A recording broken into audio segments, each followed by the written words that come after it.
Hello everybody. Hi.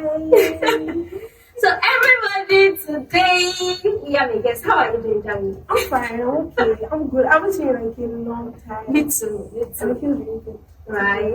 Yeah. Right. I'm studying by the way. Oh, you too. Thank you so much. Thank you so much. So how has everything been basically? Because I think the last time I saw you Was in school. there was a school. Did you come for the convocation? Yeah, I did. I did. But I don't think we got to see each other. No. Yeah, I don't think so. I don't think Yes, so. But you yes. were around that day. Yes, I was. Yeah, I was too. I was at the chapel. So it was, I think, was that the last time I was ever in school? I can't remember. But I think the last time we saw was on a sign out day. I think that was probably. Are you serious? Yeah, I think that was probably the last time we saw. Oh my goodness! Thank God for social media because that it doesn't really sound like, because we've been talking online now, so it doesn't really sound like it's been a very long time. It's been a year we've seen each actually. other. It's Wow. been a year now. Wow. Yeah. Over a year now. Thank God. Thank God I'm eventually getting to see you. And really, how has it been, like the after school life? How has everything been? Nobody prepared me. Remember we were talking about how things are so different. Like life in school was actually very simple. Yeah. I don't know how best to explain it. Life in school was wake up, go to class, do assignments, do tests, and everybody was complaining. But to be very honest, like nothing prepares you for adulthood. I'm serious, nothing prepares you for adulthood. But thank God, it's been going well. Yeah. I think most of us we now start to do things that we didn't even think we could do. So I think that's a positive part of it. But all in all, generally, I was not prepared. Honestly, I was not prepared for life after school. How's it been for you? I saw your video on IG. Now we were like, you guys, I just want to be vulnerable with you guys. And I actually, I felt that post in the depth of my soul. Because, it's just different. Honestly. Yes. It's just, everything is just different. Everything is just different. But it's really, I'm going to be very honest here. It's a lot. Yeah, it It's is. a lot. Because when I was in school, I think my only problem was, this exam. Exactly. Oh my goodness, this test. But I mean, I'm not even writing any exam and any test again now, but it's more difficult. Yeah. But when I was leaving my house this morning, because I live with my mom and dad and my siblings, my brother was doing Salam Lola, Mama's better, and Mama's here, I think she shall. And my mommy went, it's true, I didn't get around to think that before today, before this morning, there was this thing, I think last week, we were just talking about, okay, what do you want to do after school and all that. And I was telling her, let's just be trusting them, because with the situation of things and with the way employers are these days, let's just rest. And I was telling her about, she was now telling me about somebody in our school that the son got a job in the bank. Okay. So it was basically, it was telling me that the thing was about, should I say that or not now? But it was about 300 plus, sure. Okay. And I was like, that's fair. If I say something like that for you start, that's fair. She was not telling me that, yes, so that even the child brought pizza and Greek yogurt to the school for the mother. Okay. I was like, all those things are show off. Like, sure. I like it though. Please, He said, I like it though. I'm telling you, because you start bringing your actually, and it is different when your parents now start to talk to you differently. Yeah. Because now my mom is like, Shomala wedding busy. And I'm like, I'm like, mommy, 2 years ago, we would never have this conversation. Yes. Because you would never entertain the fact that I'm even in a relationship. But now, they're talking about your future, they're talking about your job, they're talking about marriage, they're talking about... And I'm like, this is so different. It feels like I'm in another world completely. But I think one thing I'm most grateful for is the fact that I'm surrounded by people who have sort of gone through something like that, and they kind of like know how these things go. You know, they give advice. They are able to. Oh, this is how you should go about this. This is how you should go about this. I have friends who are relatively more mature, and I also have very supportive parents, and I know you do too, which makes it quite easy. And I'll think about somebody who probably doesn't have parents or doesn't live with their parents, or is just trying to, you know, just breeze their way through life. Like, it can be really, really challenging. But one thing I know is that we don't have it the worst. Yes. Yeah, we don't have it the worst. Like, there are people who are going through a lot as adults. So this is still the starting stage, and it's only going to get better. Yeah, it's to get better. At some point, we would like be able to merge everything together, and like, you know, be able to combine most of these things, learn how to go through life. It will be easy at the end of the day because when you marry by you, everything my friend and I will just say, see me, I'm not poor. Listen, I'll call this now. She gets. You cannot afford to be poor. No. You see this girl, what's her name? Ep5. Every time I see her, yes. I'm like, hey God, we've bashed Ep5 on this podcast before. No. Okay, so basically it was not bash, but there was this post that she made about employers. Yes, about the skill problem in Nigeria. Where she was saying she was finding it difficult to pick a social media manager. And then people were coming. Yeah, so we just analyzed the whole thing and we judged that. I actually really like the girl. I wasn't really in on the whole bashing thing. I wasn't really following it. I was just seeing it on people's status, and I'm like, okay, she has a fault, but then she was right about it. But, well, I think because me, I'm going to be very honest with you, I'm frustrated. And I think almost everybody that was against that were frustrated people. Yeah. Because they just feel like, apparently, she's not lying.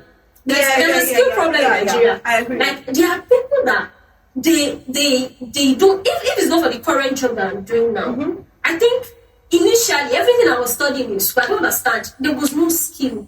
I was as empty as anything you can call. But when I started working, I was like, there were other skills that I had to learn while working. Exactly. So I was getting it. And now I can say that, okay, I have few skills. But there are certain people that will tell me they are looking for jobs and they are looking for this and that. And I'm going to discuss with them that, what can you do? And they'll be like, anything, no.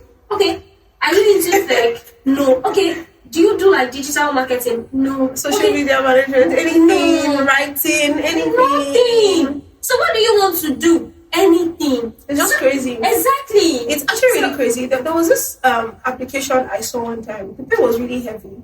And the person I think it was the HR or something. Okay. The person was like, just send your application. Don't send your CV. Nobody cares about it. Like, it was literally the job application. Nobody cares about your CV. Just because when people start to list the things that they can do in their CV and then you interview them, you're like, what? Yeah, like, but you said you could speak French. like, what is the real what's where is the correlation? Like, they will literally like nobody cares about your CV. Just send your application. We will let you know if you're okay for an interview. When you come for the interview, we'll talk. We will know if you're actually fit for this job. And it's just, personally, I'm really working on building skills because it's very, very. I don't mind being able to do 10 things because there's this thing that people say, Waja, yeah? Or how they say that. I like that everybody's now doing local Waja because when I was in school, I was doing literally everything. People would tell me, master, jack of all trades, master of none. And then I would be like, good, I hope I'm not overwhelming myself.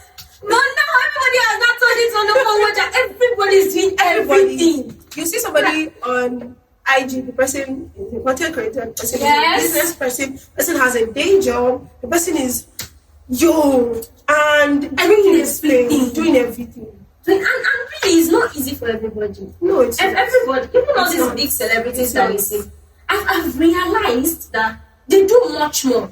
Yeah. Yes, we know they have the visibility, but they do so much more. Like, you're going to see them. They will, who can I use as an example now? For example, take Jay on air. Yeah. He's I love doing, that guy. oh my, I love him too. I love Jay Ariel so much. He's doing literally everything. He's going to go to, I mean, this morning, immediately I woke up, it was just so coincidental and beautiful for me. Immediately I woke up, I was sad. I don't know, that adulthood, like you just wake up, you just think about life for like 2 minutes. You will not talk about it for like 30 minutes on that bed. You could just be thinking. And then I was like, well, I just did my morning prayer and I picked up my phone. Yeah. Okay, yes. It was after I did my morning prayer. Then I picked up my phone and I was like, well, let me just see what's going on. And then I had posted something yesterday, so I wanted to see the whole insight of the post. And then I checked. I just saw his post, his update on mimicking how you do when you wake up being an adult. He did exactly the same thing I had done. And I was like, oh no. It was as if this guy slept in my room. And then I'm like, this is why James thriving. Yeah. Because he's doing how did you know that was when he was meant to post? Yeah, he's so relatable. Yes. He's so relatable. I attended this content class, I think a couple of weeks back by Israel Aminu. Shout out to Israel Aminu. And he was saying that one of the keys to being a thriving content creator is just relatable. Because whenever people feel like this was me just yesterday or this was me just this exactly. They just feel like, you just feel like they're your friends. Let me tell you something. Exactly. Okay, I think this should lead to how our weekend went. So I'm just going to go to where my weekend went. I went to Creators Ventures. Shout out to Muramo.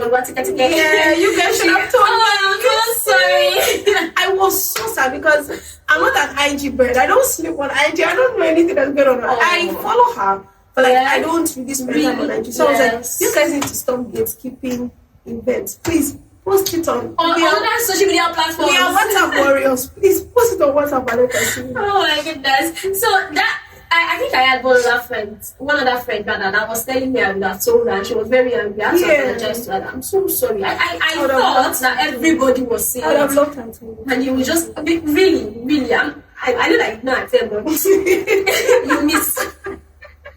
I know that you did not attend the purpose, but you missed. I just started because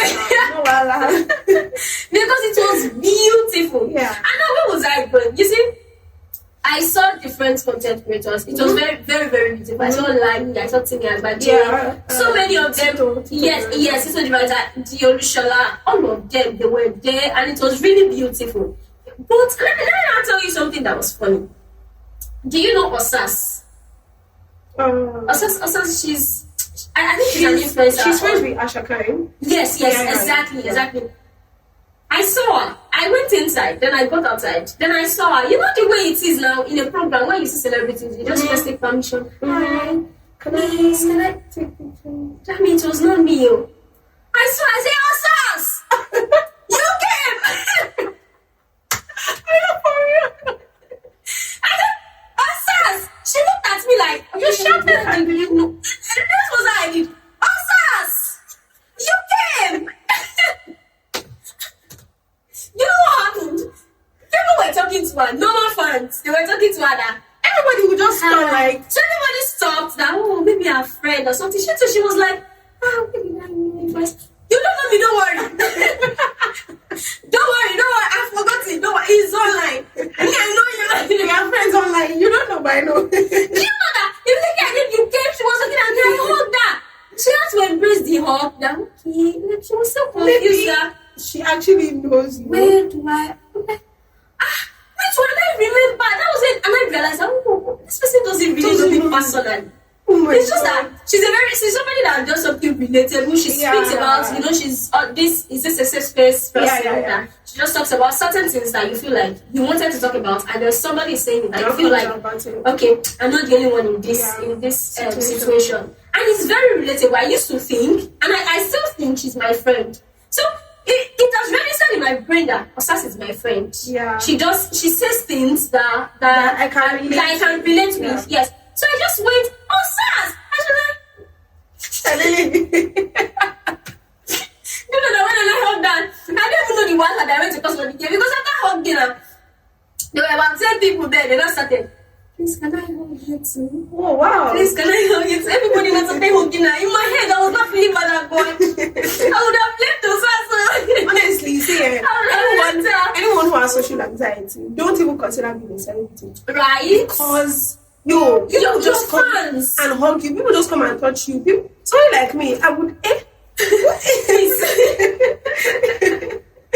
Oh my goodness. It's true. These celebrities, they are really trying. You know, I used to feel like celebrities are doing a lot because the fans tend to feel like they can direct the way their life should go. Yeah. They want them because it's as if they are forgetting that those people are humans. They have their own lives. Yes, they have their lives. It kind of feels like we are entitled to tell this person how to live just because we know practically everything that is going on in this person's life. I thought about this thing like last week and I was like, so if I were a celebrity now and I just posted a video and maybe I was cooking, somebody will not say, you're not wearing gloves. People do that a lot online. Yes. Say, your daughter is crying and you are shooting content.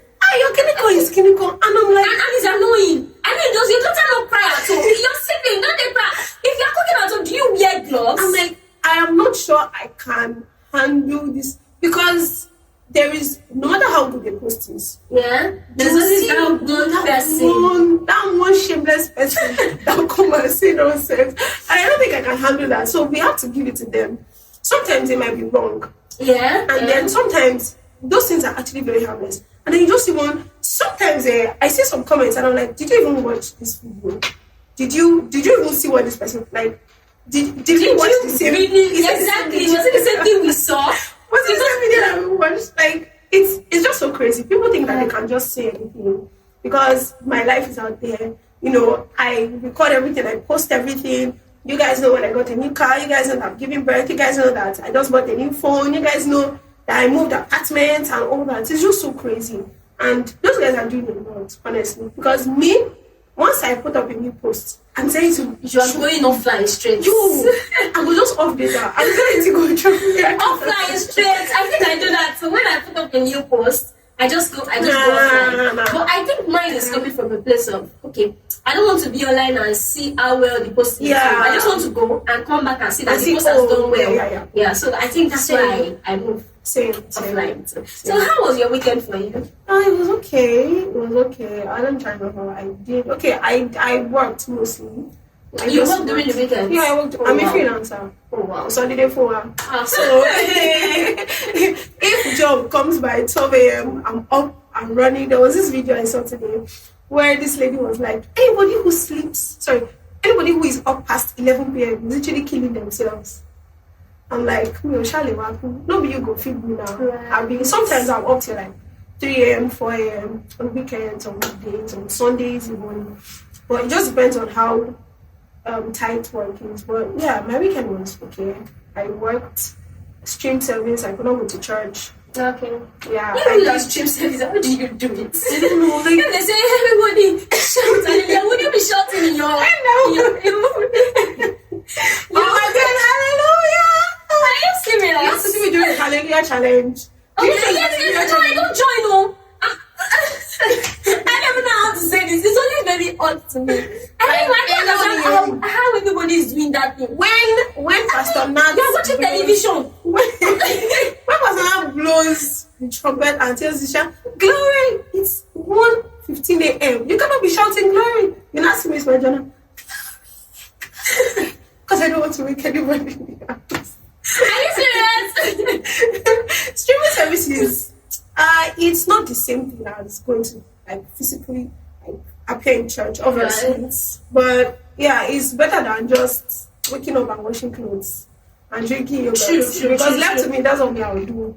Being that there is really nobody there to discuss with you or something.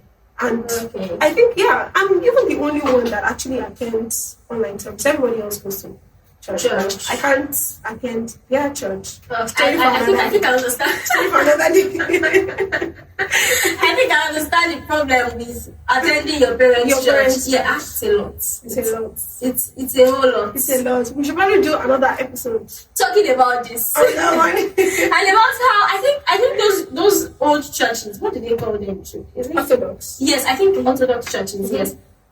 Another day. Another discussion. I just feel like it is we are Gen Zs, and I feel like we should just, for each generation, maybe this is what we should do now. For each generation, let's have our own church. Yeah. Okay, the Gen X, let them have their church. Millennials, let them have their church. The Gen Zs, Gen Alpha, have your church. Let's be having our church according to the generation. Because I feel like each generation is going to be made to. I can't go to my parents' church and be doing in Jesus' name. That's actually really cute. I never did in Jesus' name. Or I should be doing. Hey, yeah. Oh, can you raise up your hand and give God the glory? Can you tell God He's good? Yeah, but how do you worship in your own church? Hey, I can't give you any say what happens in my you will see your God. I don't know what God is going to do.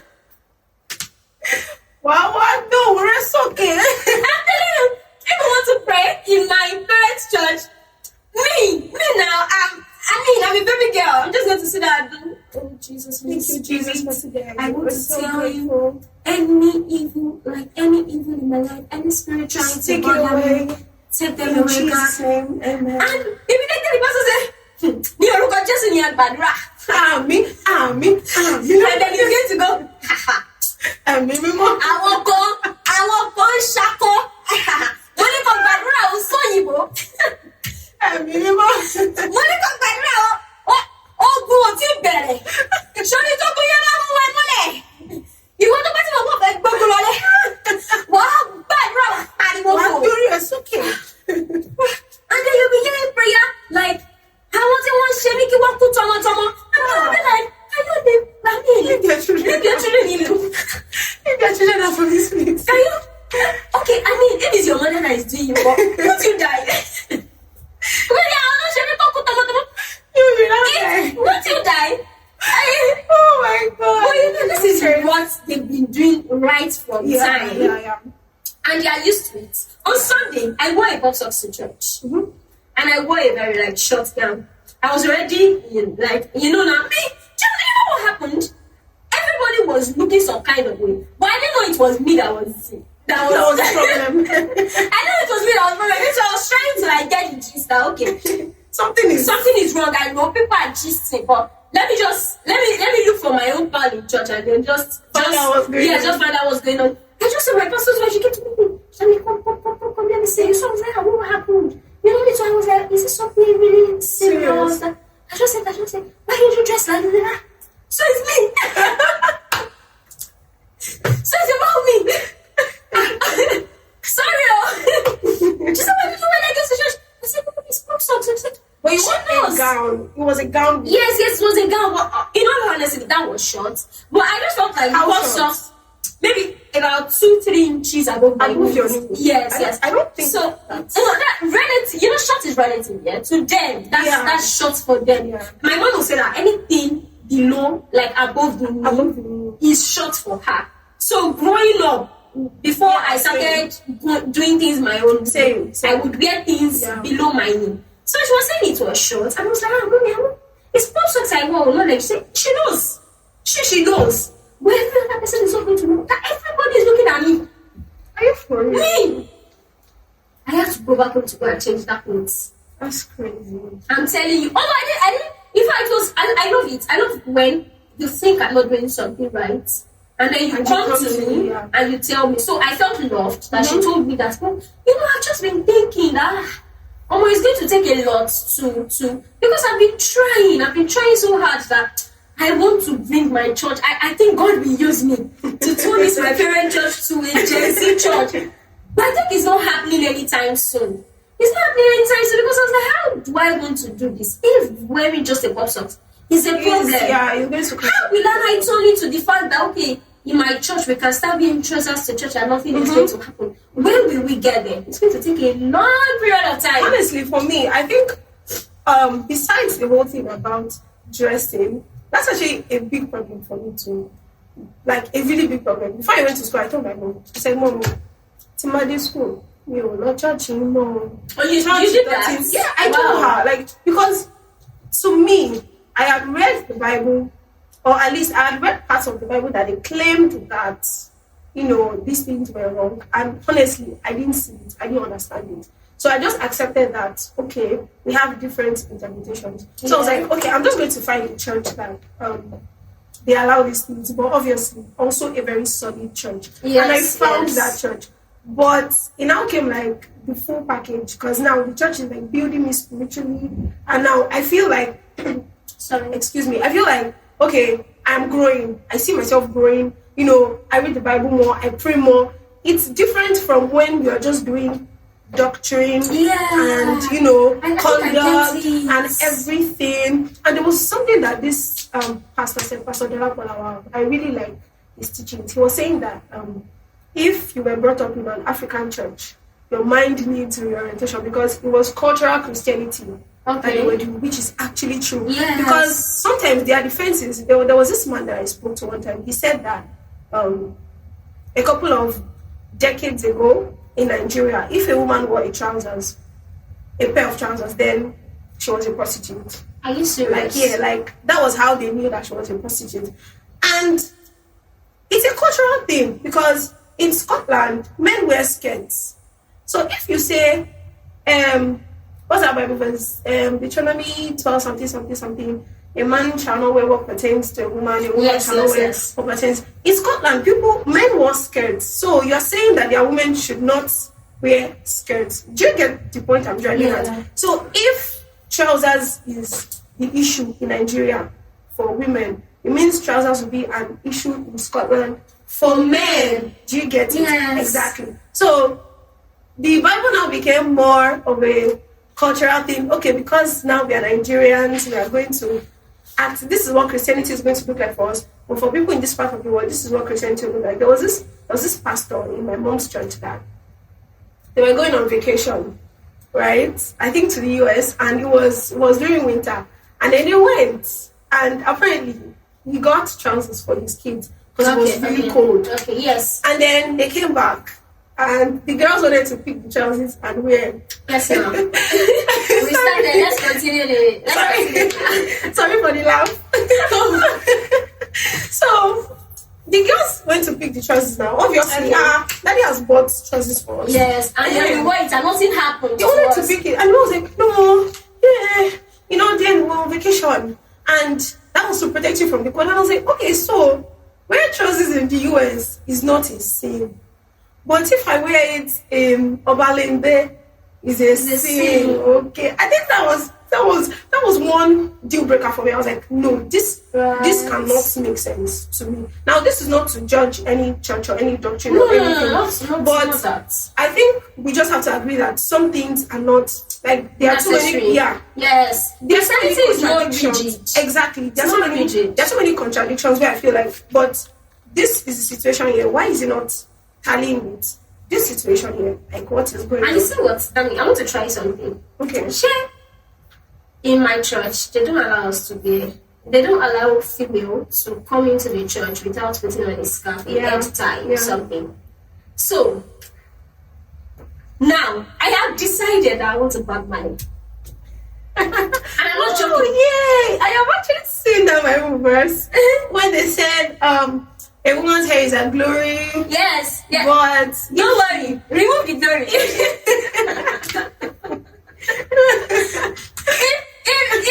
If she's like letting the air, she should wear scarf. She can take it to the church like that or something. I think that's it. Exactly. So I'm going to go about. I hear what you say. And I'm not going to wear scarf. I'm not going to wear cap. Nothing. And I'm going to enter the church. I want to see what everybody wants to see. They'll say, go and cover that hair. I'm going to say which hair. I was always said what I want to cover. See my head.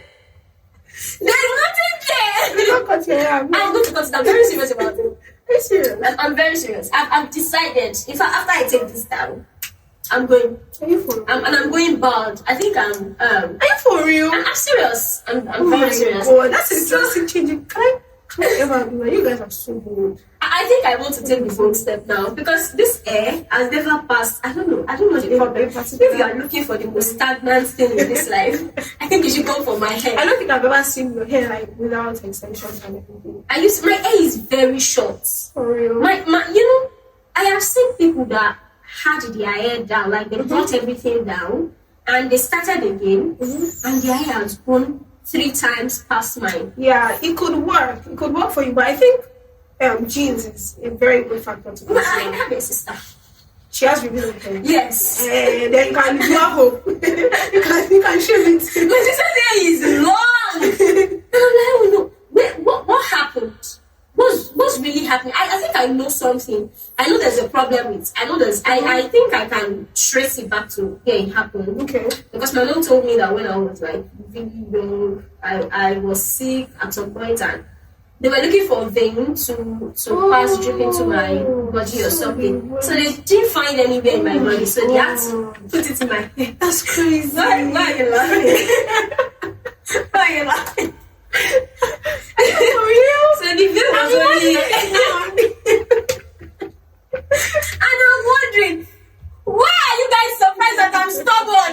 I mean, you people injection, yeah. Why would I be stubborn? So I feel like that's why hair is not growing. I've seen older women that their hair is already like their hair is not starting like from the actual hairline. It has yes, the hair is running away. And I feel like the more I keep maintaining this thing, it's going to get worse because it has never gotten better. I've spent so much. Have you tried treatment? Yes, I spent. That's what I'm saying. I've spent more than 100,000. For real? I'm telling you. There's this hair food, or what do they call it? I think they said rosemary, turmeric, ginger. Are you serious? There's nothing I've not done. Nothing. God. I take body care very seriously. Very seriously. My skin, even my face. I'm feeling. This. I know this is how my face used to be. Yes, I'm having this breakout, and it's really affecting me. If anything about my body is wrong, it makes me just sad. I want everything to be perfect. And then the air doesn't want to be perfect. Then go, just go. If you know what's bro. Yes, and I think I think it's coming from a place of boldness now, because this air now, when I started making it, I think I was in GSS1. Okay. That GSS1, what happened was that we were having my hair from when we were small, like when we were super little. And my mom told me that my sister and I, she told us that we were not going to make our hairs until we were done with SS3. Okay. And that stood for my sister. But she compromised when I was going into GSS1 because I was meant to go to a boarding school in GSS1. And then around that period, I think my dad was a bit broke and my mom. So my mom called me to tell me that I won't be going there again. And then we have to make a deal. I was angry. I wasn't having this. Like, what do you mean I'm not going there again? Okay, let's go to Jacobs, because Jacobs is a very good school, very big school at that.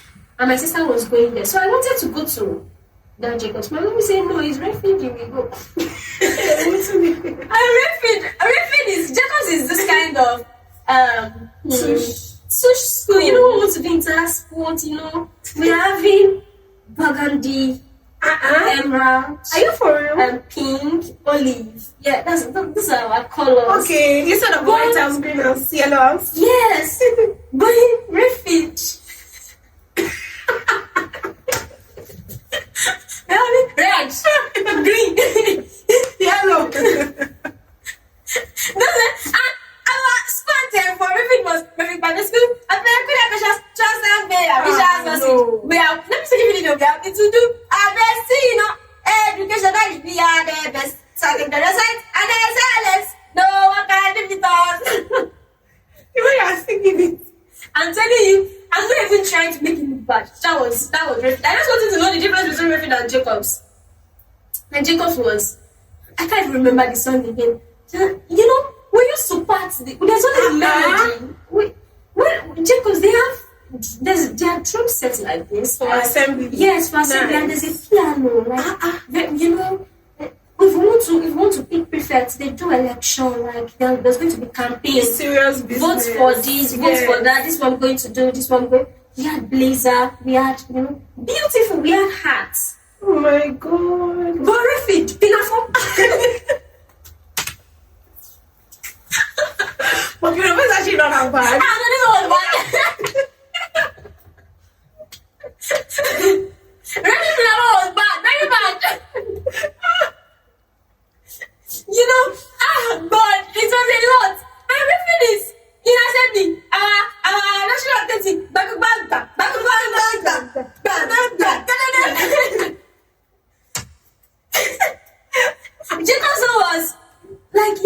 if we're singing national anthem in refuge, that time it was arise, O compassion. Refuge is arise, O compassion, Nigeria, call of it.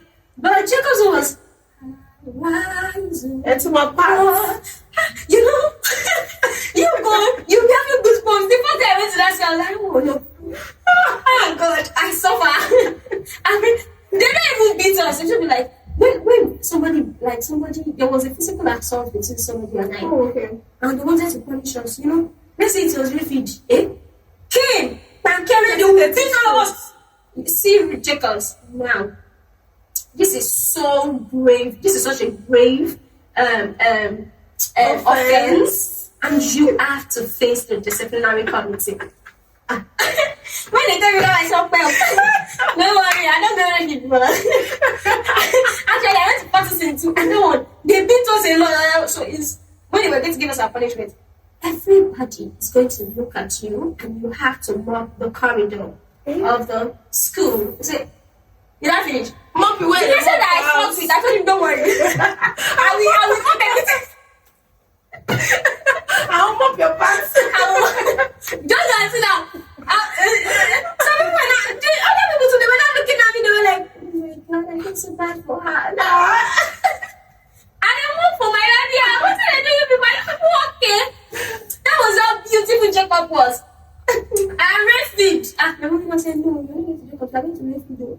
We cannot afford Jacob's money for 2 people. And I said, okay, so what's now different? I mean, my sister is in Jacob's. Why do I have to go to refuge? She's like, okay, let's try it, Jim. What do you want?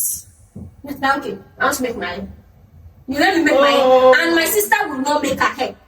She'll be going to Jacob's, she'll not make her hair. I will go to refuge, I will make my hair. Or my sister she'll be going to refuge, I will make her hair. She'll go to Jacob's, I will make my hair. You know what? My sister wasn't always wearing hats. So, you can't hear, you don't have hair. Oh my God. So beautiful. Mommy. At the end of the day, now you do this. I'll never be enough for again. I said no. That was like not making my hair. When I was not done with refuge that time, you know, I told you I wanted to go to a boarding school. So now we decided I was going to go to boarding school for JSS2. When I was not going to this school, I went to do the exam. That was how this one. This is how bad that refuge was.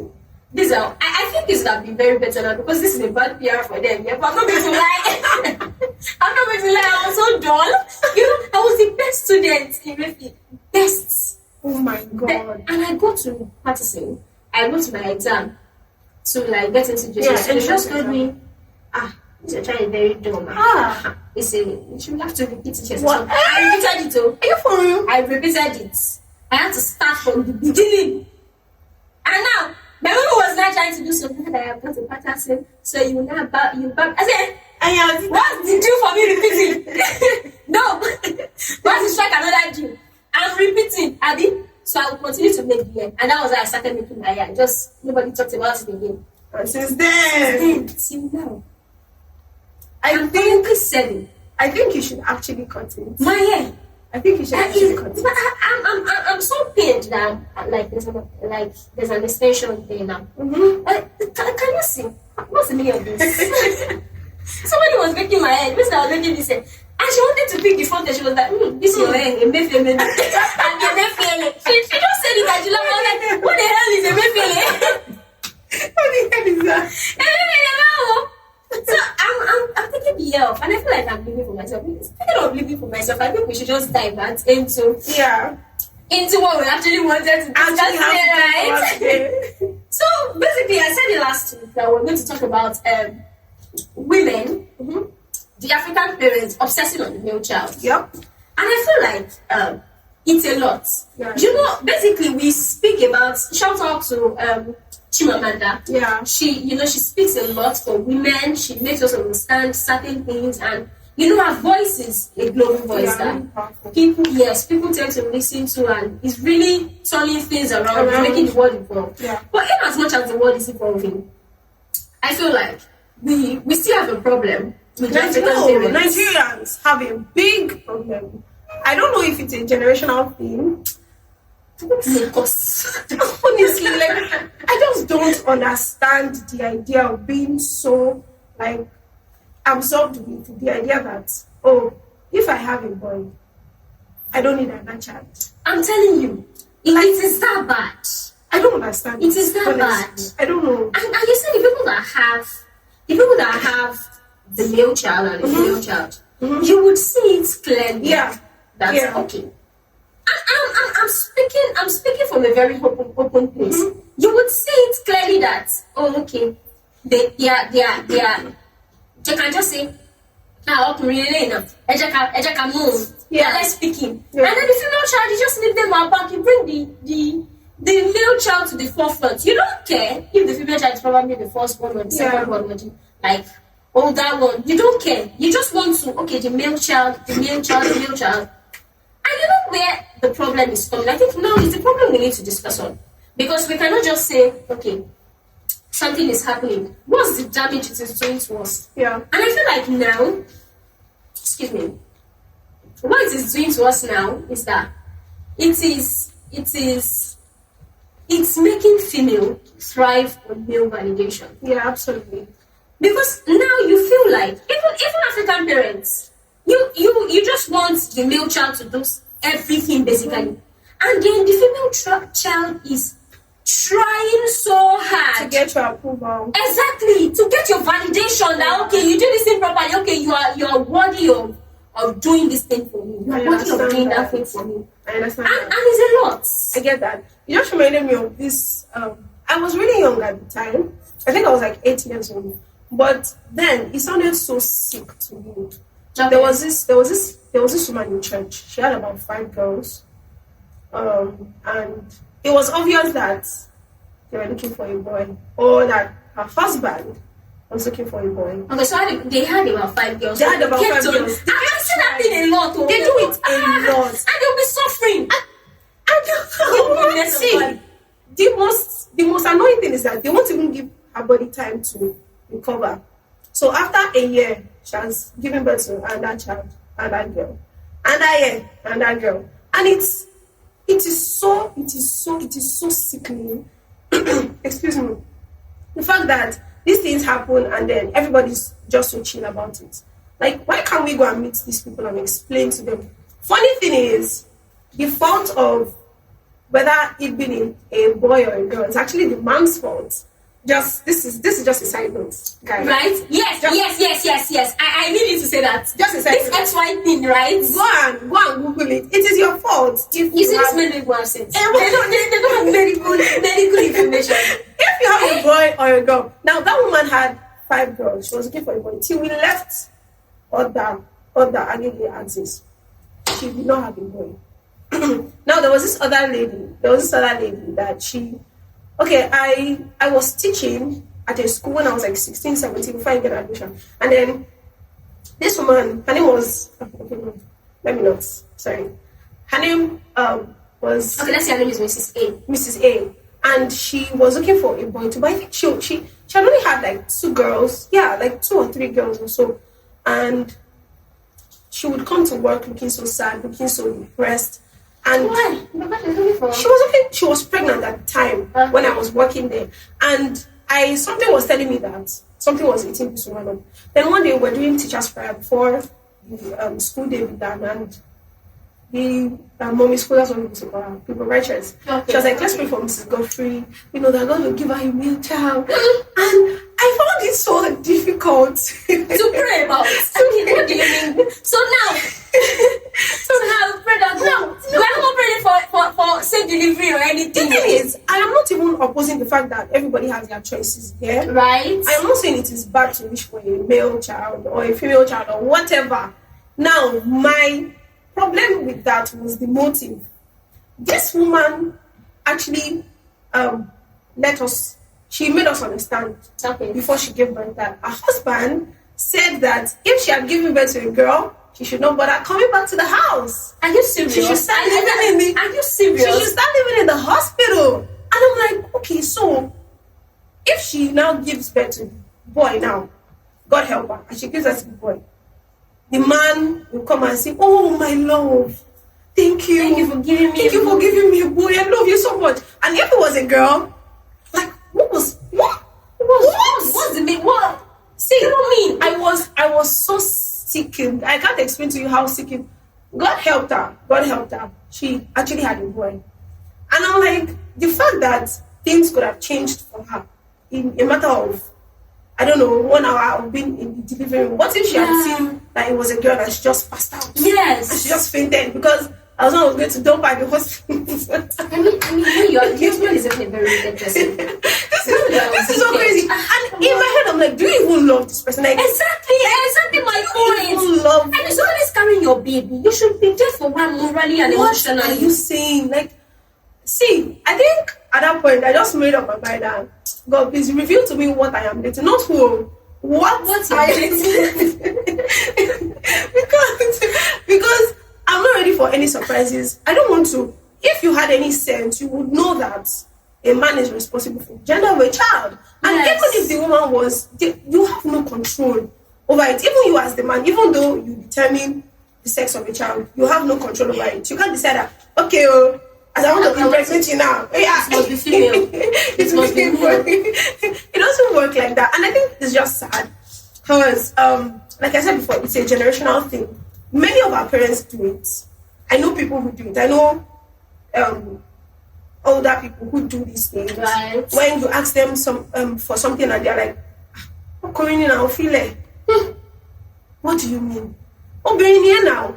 What? What? I mean, do you know that? Sorry, do you know that these African parents, there are certain people that I was in school. I was in about 200-300 levels, and there was this guy that was trying to sleep with me. And me, I was there doing, I can never do this. My parents must not know about this. And he went on and brought condom. I said, what did you say? He said that it's his mommy that gave it to him. Oh my God. That in case he wants to sleep with anybody, he's going to his mom. Yes, gave it to me. And then there's another, and I'm thinking, if my God was there, I just know that this is the way I did to my brother. And my brother, and I know that my daddy, I would be so out of it. You mean you cannot see me. They don't even born me there. This is just so crazy, honestly. I'm with somebody and I'm sleeping with the person. I cannot say it to your face. But You can give it to the male child. You see, It's a problem. It is simple. You're just enabling him. Do whatever you want to do. You are free. Exactly, but don't be infected or something. But do you know that you are even pampering this male child at the expense of the happiness of women? Yeah, because exactly. I mean, is it gay? Who doesn't want to use the condom on? So now is it gay? No. Is it not a female child? I was talking to a friend last week, and we were talking about something like this, and he was saying that his mom, he stopped lying to his mom when he was at 200 level. So when his mom calls, he'll be like, okay, I'm out with my friends now, by 9 p.m. they are at the bus stop, they are getting shawarma, or they're just out having fun, harmless fun. So he said he just found that there was no need to lie to his parents about where he was. So he said even till now, that whenever he goes out and he sees that he can't come back home anymore, he will just, stay with a friend, and he will call his mom and be like, hello mommy, and his mom will be like, who are you with? And obviously the mom knows his friends. Everything is cool. Now, I was telling him that I went out in January, and I went to Ikeja here. Okay. And Ikeja here. And by 4 p.m. my mom called. She was like, Igolowa. I said, I'm still there. She said, oh, you're going to cool there. So oh, my hold up, mama. Excuse me. And I knew that she wasn't being, it wasn't hold up. Hold up was not the issue. Yes, it was just. We know that hold up was not. She just feels like, why are you going out? And this same friend was telling me that his sister had the same issues with his mom, where she would be getting angry, like, why are you calling me by 7 p.m. to ask me where I am? And their mom would be shouting at her on the phone. Meanwhile, if it were him, she would be like, okay, who are you with? Okay, no. But if it were the girl, now I'm not saying that these things don't hit different, because women are more susceptible to being harassed, attacked, especially at night. Yeah. That is a totally different case. That is when it comes to safety. But when it comes to trusting the girl child to do certain things, I think African parents really, really need to work on understanding that, okay, this girl knows what she's doing. Or if it's a boy, they feel like, Okorini. I feel it. And it's just so wrong. It really affects the way we view ourselves and the way we see men. Because now in your workplace, something happens and you feel like your boss is a man. Yes. It's okay. We can overlook it. Yes. But if it were to be the other way around, Jesus, all hell will let loose because a woman did something wrong. But if it were a man, it feels like, he won't do it next time. It's okay. Let's just leave it. Yeah. Men are like that. Oh my goodness. Men are like that. And honestly, men are, this is a lot. I saw one video that the wife, the husband was beating the wife. Oh my God. And the wife kept on doing, I think it was Femi, or there was just one name she was calling. She kept on calling the man's name. Calling his name. As he was beating her. Just like, you are beating me now. Like, you saying, damn me. Like, damn me. Like, really? Yeah. Like, you're doing this to me? But she kept on just saying, damn me. And to me, I was like, what bites here? What do you mean? I'm always telling my mom. I watch any movie, and I see a man beating a woman. And I say, I'm saying it again. See, if you want to marry me, know that I can beat you too. If you try it, Mama laugh, put in my lorry. I don't care. Let's go to the hospital with our head. You will not beat me, and you will not know that you can. You will never realize that you can. I actually genuinely believe that. No. You get to understand things that a person can and cannot do when you are in a relationship with them. Yes. So I saw something where they said if he can raise his voice, he can raise his hand. Personally, it's not always true. Not always true. Yeah, but to an extent. Personally, I don't like being screamed at. I hate being yelled at. I hate it. Like, I'll just start crying. I cannot tolerate it. Yes. So if you can raise your voice at me, in my mind, I'm like, okay, what else? Yes, what's the worst that happen? Okay, if you can raise his voice, especially if it's a habit, because raising your voice comes from anger. Yes. And anger can also cause you to do other things, like go physical and everything. So being able to know that this person has tendencies to do something like this, and then I hear things like, as a woman, you should don't do things that will make him angry. Yeah, you know that was where I was going. If you do things that will make him angry, you'll be. I'm telling you, I saw someone in the comment section saying, don't let's just blame the man.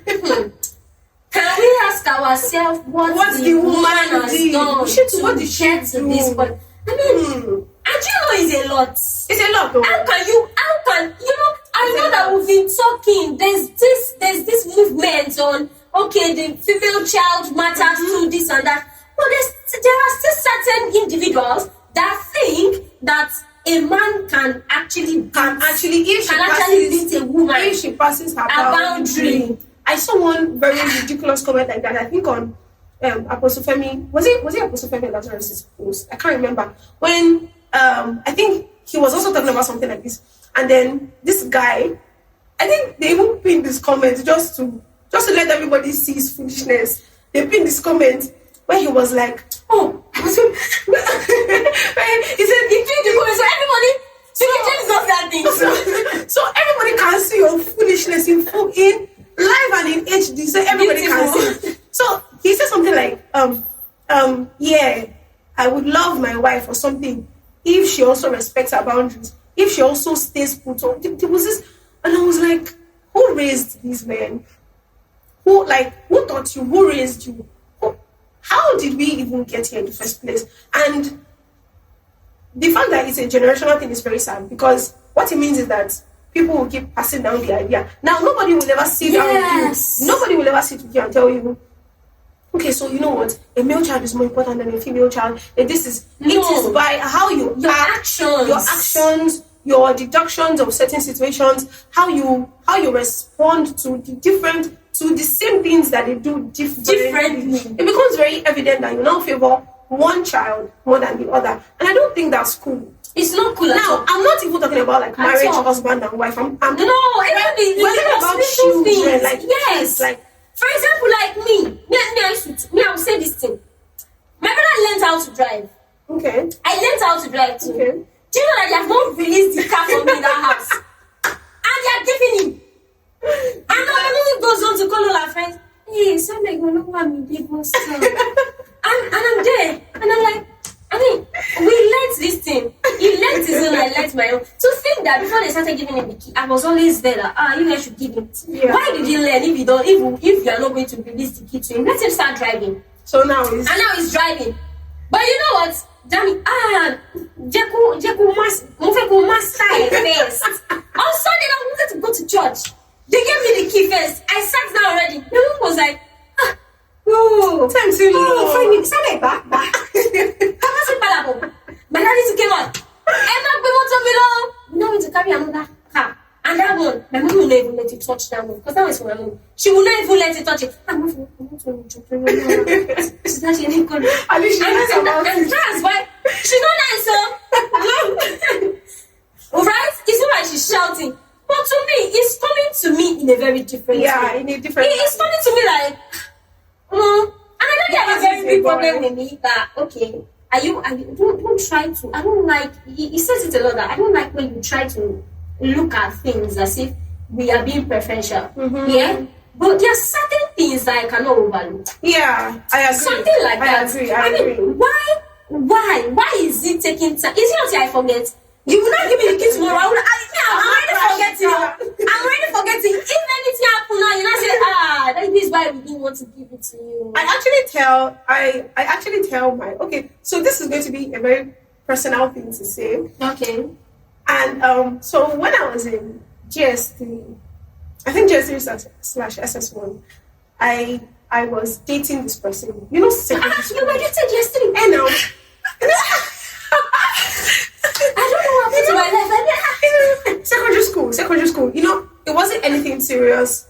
We were just talking over the phone. Okay, yes, and yes. you know, me, if I'm being honest, I was just living out my fantasy. I had watched High School Musical. All my brain was like, oh my God, my Troy is going to come. We're going to sing. And it was just imaginations coming to life for me. Okay. And, you know, as teenagers, you have emotions, you have hormones. Nobody really sat me down to tell me, okay, now at this point of your life, you may start to get attracted to the opposite sex and stuff like that. Okay. So I started to like this boy, and then we started talking. And then we started like dating in quotes. And my dad found out. See, when I'm telling you that, I love my dad. I love my dad to death. But my dad beats. He beat the hell out of me. He beats.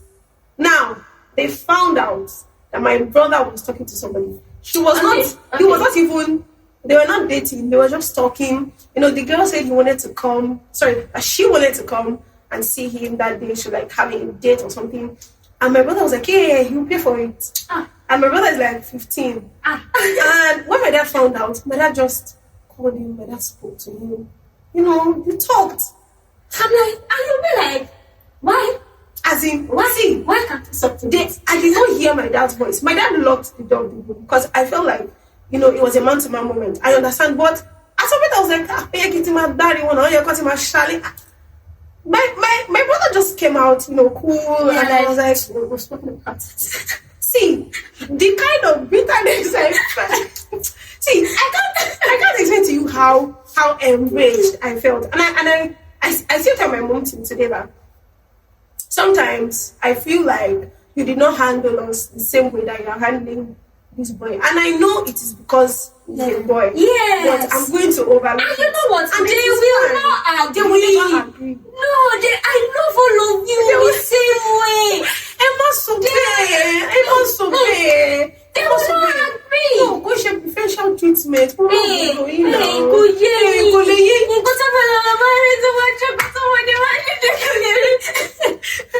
It's like we have the same parents. Emma, but I'm going to change. Go share Emma feeling. Hey,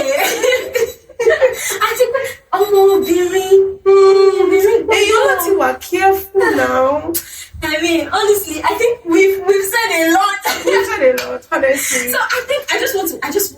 without this thing. Because I told Wenimo is my friend. She's a podcaster too. Okay. And she's a voiceover artist. Alright. Yeah, so I told her that I wanted to discuss about this, that she should just, in fact, I told her to come initially, but she could not come, basically. So she just shared her thoughts with me, and I feel like I should read it because it's a lot. Alright. So she said,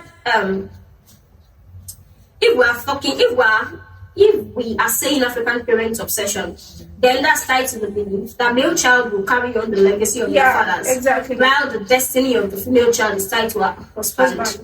It is why women don't inherit properties, right? And why they are groomed their whole life for husbands that they have not even met. Talking about I'm like, okay, so let me just continue. Also, it is believed that the wife of the male child will take care of him when he grows up. Also, female children are devalued in African families. It is believed that men are leaders and women are followers. Crazy. So everyone wants to give birth to the king, the one who will give us pride and prestige. Lol. Lol, serious lol. Fun fact: my parents birth is it bettered now? Bettered, yeah. Bettered 3 girls before our last born, a boy, and they used to call our house girls hostel. I am convinced that they gave birth to the 4 children because they wanted the boy. Hey boy. So the obsession over male children is fueled by cultural and religious beliefs that are deeply rooted in misogyny. Women are less than, and men are more complete and more important. It's quite different from the mothers, though. Mothers that are obsessed over their male children are pick-me women. Pick-me women thrive on male validation. They are male-centered. They believe they are better than other women, so they do things to the preference of men. Yes, and look the other way when it comes to the struggles of women. I think I understand, because I feel like since we are women, we should always be on the side of other women. Yeah, but you want to do that? Pick me. He's a man. You know, if I'm on his side, you feel. Yes, exactly. Or if I do it this way now, my husband is going to be happy. You know. Oh my goodness. Where did I stop now?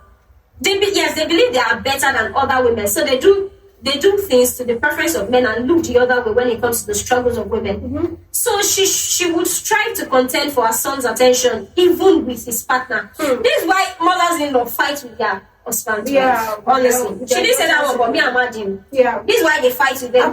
They want to be they have this main character syndrome when it comes to their son. I'm telling you, it's a lot. She would want to outshine any woman in his life to maintain the influence she has on his life. She also holds very patriarchal and misogynistic view, even when she's been affected by it. A pick-me woman will also most likely not love her daughter properly. Her daughter is just another competition. When her daughter gets married, she's the kind of woman that will always pick her son-in-law over her daughter, even when it involves abuse. That is crazy. If it's possible. Okay. So that's it. So she was apologizing for not coming and all that, and I was like, okay, no problem. So I just felt like I read everything, and I was like, no. If I had read this in the beginning, I think we would just be discussing about Wadima's point of view. But we wouldn't ever say anything about that because it's just crazy. She just did a summary of everything. The reasons why people in the African society hold these beliefs, and the fact that it is so, like, they don't even realize how terrible it is, and how it's making women hot. Yes, it's hot. And journalists even causes low self-esteem. Yeah. Okay, so I think that will be all for today. No update.